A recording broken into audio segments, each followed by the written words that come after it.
Hi everyone! So for today's mini vlog, at ayan, gumawa nga po kami ng graham bar ng aking bilas. Gumawa nga po kami ng dalawang flavor which is Choco Fudge and Cookies and Cream.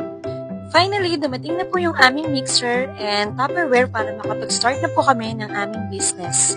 Kung gusto nyo rin po ng Tupperware na to, pwede kong ilagay yung link dyan sa ating comment section.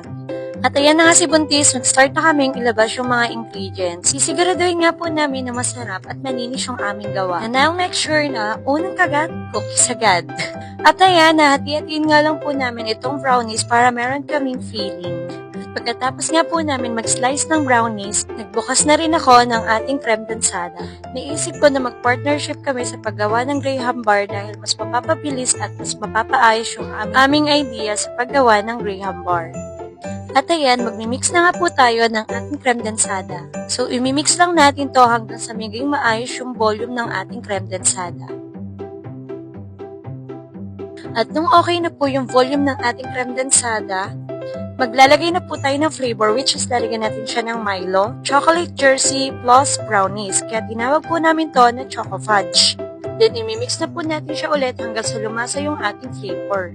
Dinode na nga po ni Buntis yung ating pagmimix para mas maging maganda yung ating volume ng creme densada. So, eto na po yung ating Choco Fudge flavor at ayan, pinagtulungan na nga po namin ni Buntis para mas mabilis kaming makatapos. And after nga po namin may ayos yung graham at creme densada, niligyan lang po namin ng chocolate flavor jersey on top. Hindi pa siya tapos pero sa tingin pa lang masarap na talaga. Perfect na perfect to ngayong summer dahil sa sobrang init ng panahon. So after nga po namin malagyan ng chocolate on top, lalagyan din po natin yan ng brownies para kahit papano ay meron tayong feeling. Ang taray may feeling, sana all. Kung gusto nyo nga rin po mag-start ng small business ay ilalagay ko yung link ng ating tools and equipments dyan sa ating comment section.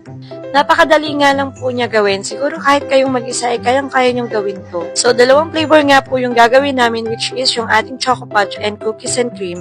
So, after natin matapos tong Choco Fudge ay proceed na po kami sa aming Cookies and Cream.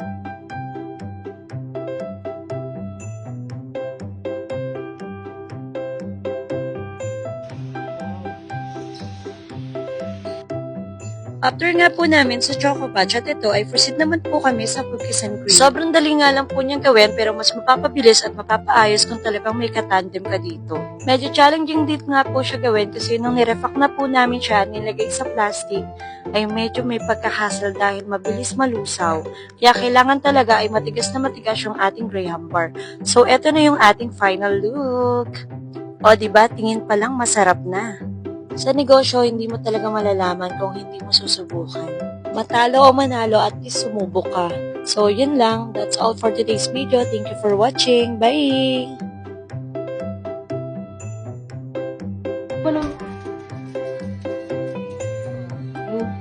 Unang kagat, lugi agad.